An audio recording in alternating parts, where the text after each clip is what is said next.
السلام علیکم، بسم اللہ الرحمن الرحیم۔ کائنات بنانے والے، نرمی کرنے والے، مہربانی کرنے والے کی شناخت یا پہچان کے ساتھ دوستو، آج میں سورہ بنی اسرائیل کی آیت نمبر 110 پر بات کرنا چاہوں گا۔ آپ نے نوٹ کیا ہوگا کہ مذہبی پیشوا ہوں یا نمازی قرآنسٹ ہوں یا ان کے فالورز ہوں، جب بھی صلاۃ والے ٹاپک پر ان سے بات ہوتی ہے تو یہ والی آیت لازمی یہ لوگ مروجہ ترجمہ کے ساتھ کاپی پیسٹ کر رہے ہوتے ہیں۔ لہٰذا جب میرے جیسا بندہ ان سے مروجہ ترجمے پر سوالات کرتا ہے تو ان کے پاس اس کے جوابات نہیں ہوتے۔ آیت کی انڈرسٹینڈنگ پر جانے سے پہلے آیت کا متن میں لگا رہا ہوں، اس کے بعد اس کے مروجہ ترجمہ پر بات کروں گا اور اس کے بعد آیت کی انڈرسٹینڈنگ کو دیکھیں گے۔ متن میں نے اسکرین پر لگایا ہے، غور کریں۔ اس میں ادعو اور تدعو میں واو الف کی ضمیریں یہ پچھلی آیت میں جن کو العلم دیا گیا ان کی طرف لوٹ رہی ہے جو ایمان والے ہیں۔ اسی طرح تجہر اور تخافت اور وابتغی میں چھپی واحد مذکر کی ضمیریں اور بصلاتکا میں کاف کی واحد مذکر حاضر کی ضمیر، یہ تمام کی تمام ضمائر سورہ بنی اسرائیل کی آیت نمبر 106 میں موجود، جس پر قرآن مجید بتدریج نمایاں یا کلیئر ہوا، اس کی طرف لوٹ رہی ہیں۔ اور اس سے بھی پیچھے اگر ہم تسلسل دیکھیں تو اس سے پچھلی والی آیت میں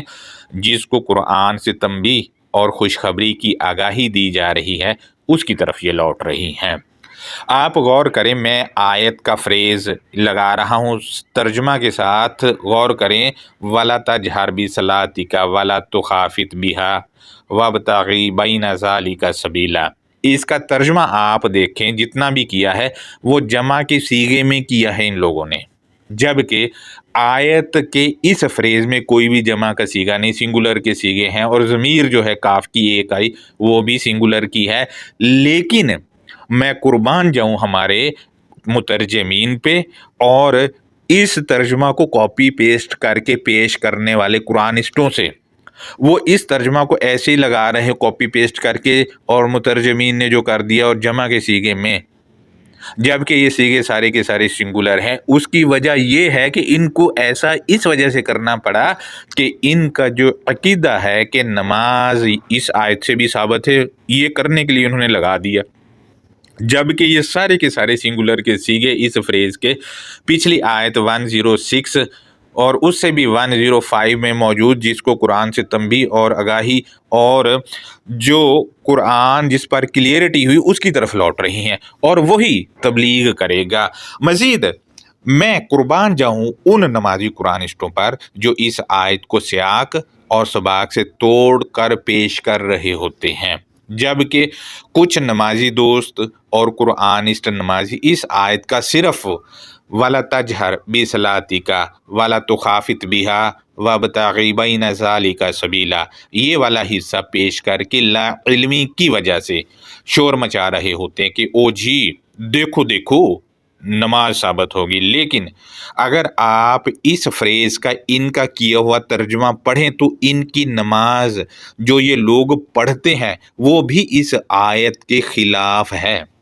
کیونکہ ان کے خود کے کیے گئے ترجمہ کے مطابق نماز درمیانی آواز میں پڑھی جائے گی، لیکن نمازی قرآنسٹ ایسا نہیں کر رہے ہوتے اور نام نمازی کر رہے ہوتے ہیں۔ جبکہ آپ جج کریں ذہن میں پکچر بنا کے کہ درمیانی اگر اس آیت سے نماز ثابت ہے، جیسا کہ یہ لوگ کرنے کی کوشش کرتے ہیں، اگر ہے تو پھر مسجد میں سب کے سب جب درمیانی آواز سے پڑھ رہے ہوں گے تو سمجھ ہی نہیں آئے گی کون کیا پڑھ رہا ہے، سننے والے کو سمجھ ہی نہیں آئے گی، بلکہ قرآن مجید سے کھلواڑ کر رہے ہوں گے یہ لوگ۔ اور ویسے بھی قرآن مجید کو تو ٹھہر ٹھہر کر سمجھ کر پڑھنا ہے، نمازی ایسا کرتے ہی نہیں ہے۔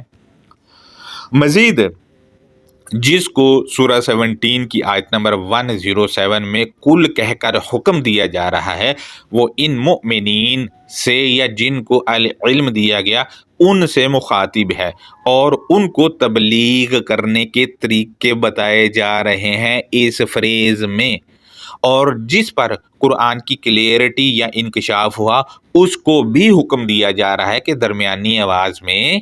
تبلیغ کرنی ہے، نہ ہی چیخنا چلانا ہے اور نہ دھیمی کرنی ہے۔ ایسا نہیں ہو کہ چیخنے سے تلخی والی اور دھیمی آواز سے ایسا نہیں ہو کہ اگلے کو سنے ہی نہ۔ لہٰذا حکم کیا دیا جا رہا ہے وہ تو میں آگے چل کر آپ سے شیئر کروں گا۔ مزید مروجہ ترجمہ کو دیکھیں تو اس میں پیارے مترجمین نے لکھا ہے کہ کہہ دو کہ چاہے تم اللہ کو پکارو یا رحمان کو پکارو، جس نام سے بھی، بریکٹ میں لکھا ہے اللہ کو پکارو گے، بریکٹ پھر سے ڈالی، اس میں لکھا ہے ایک ہی بات ہے، کیونکہ تمام بہترین نام اسی کے ہیں۔ اب آپ دیکھیں کہ اگر تو نماز ہے یہاں سے ثابت، تو پھر پکارنا جو نماز میں ہے وہ اللہ اللہ اللہ اللہ اللہ اللہ اللہ، یا پھر رحمان رحمان رحمان رحمان رحمان کہتے رہنا ہے نماز میں۔ لیکن یہ لوگ تو دعائے قنوت، التحیات، درود شریف اور ثنا اور ایک آدھ چھوٹی موٹی آیت قرآن مجید کی بھی پڑھ لیتے ہیں اور بھی بہت ساری چیزیں پڑھ لیتے ہیں اس میں، لیکن اس ترجمہ کو اگر ہم دیکھیں تو رحمان یا اللہ کہہ کر پکارنا ہے اور کچھ کہنا ہی نہیں ہے، یا پھر اس کے نام جو ہیں جن کو یہ لوگ صفات بناتے ہیں وہ پکارنی ہے۔ لیکن یہ تو اس فریز کی بھی مخالفت کر رہے ہوتے ہیں، اگر یہاں سے نماز ثابت ہے، نمازی قرآنسٹ یا عام نمازی اس کی مخالفت کر رہے ہوتے ہیں۔ دوستو اس ترجمہ کو اگر پڑھا جائے اور ٹھیک مان لیا جائے تو اللہ کے صرف نام ہیں، صفات ہیں ہی نہیں، لیکن کیوں پھر یہ لوگ رحیم، کریم، علیم، حکیم سمیت جو باقی اسم ہیں جن کو یہ لوگ صفات کہتے ہیں، کیوں ان کو صفات کہتے ہیں؟ وہ بھی اسم ہی ہوں گے نا، صفات ہو نہیں سکتی وہ، جبکہ ان کے ترجمہ سے تو یہ ثابت ہو رہا ہے کہ یہ صفات نہیں، سب نام ہے۔ پوائنٹ نمبر 2 ہے دوستو، انہوں نے ادعو کا ترجمہ پکارو کیا ہے، جبکہ اس کا مصدر دعوتن ہے۔ اس کے معنی پکار بھلا کیسے ہو سکتے ہیں؟ جبکہ پکار معنی تو اذانا کے ہیں، اور پکارنے والا جو ہوتا ہے اس کو مؤذن کہا جاتا ہے، جبکہ دعوتن کے معنی تو دعوت دینا اور تبلیغ کرنا یا پیغام پہنچانا کے متعلق ہوتے ہیں۔ دوستو پوائنٹ نمبر 3 ہے، انہوں نے الاسماء کے معنی نام کیے ہیں، جبکہ لفظ نام تو بذات خود نواما روٹ سے ہے، اور نام عربک میں اگر آئے تو اس کے معنی بنتے ہیں نیند والا، جبکہ الاسماء کا تعلق ساماوا یا واسما فیملی سے ہے، اس کے معنی پہچانات یا شناختوں کے ہیں۔ مزید آیت کے اگلے حصے کا ترجمہ کو دیکھیں تو اس میں انہوں نے لکھا ہے، اور تم اپنی نماز نہ بہت اونچی آواز سے پڑھو اور نہ بہت پست آواز سے پڑھو، بلکہ ان دونوں کے درمیان بریکٹ میں لکھا ہے معتدل راستہ اختیار کرو۔ دوستو مزید ہم پوائنٹ نمبر 3 کو دیکھتے ہیں تو انہوں نے لکھا ہے اونچی آواز سے۔ غور کریں، من پوری آیت میں ہے ہی نہیں، جبکہ آیت میں بصلاتکا میں بھی حروف جارہ آیا ہے، اس کے معنی سے نہیں ہوتے، بلکہ سے معنی تو من کے ہوتے ہیں، اور من آیت میں نہیں، جبکہ بی کے معنی ہوتے ہیں نمبر 1 کے ساتھ، نمبر 2 پر، نمبر 3 اوپر، یہ 3 معنی اس کے بنتے ہیں۔ مزید دیکھیں تو انہوں نے ترجمہ میں لکھا ہے نماز نہ اونچی آواز سے پڑھو اور نہ بہت پست آواز سے۔ دوستو پڑھو آیت کے کسی بھی لفظ کا ترجمہ نہیں بن رہا، کیونکہ آیت میں کوئی ایسا لفظ ہے نہیں جس کا معنی پڑھو کر دیا جائے، اقرا ہے ہی نہیں ہے پوری آیت میں، چونکہ مترجمین کا عقیدہ ہے کہ نماز پڑھنے والی چیز ہے، اس وجہ سے اپنے عقیدے کو بچانے کے لیے ان کو پڑھو ترجمہ میں لگانا پڑا ہے، جبکہ جو ان کا ترجمہ ہے اس کے مطابق بھی ان کی مروجہ والی نماز ثابت نہیں ہو رہی، کیونکہ اگر اس ترجمہ کو مان لیا جائے تو پھر بھی نماز کے وقت ہر آدمی درمیانی آواز سے ہر رکعت میں نماز پڑھے گا، لیکن ایسا نہیں ہو رہا۔ آپ دیکھ لیں مسجدوں میں جا کے ایسا ہو ہی نہیں رہا، یعنی اگر ان کی بات مان لیں 1 منٹ کے لیے کہ ہاں جی یہاں نماز ہے، تو تب بھی ان کی نماز جو ہے اس آیت کے خلاف ہے، لہٰذا اللہ کی بات مان ہی نہیں رہے ہیں۔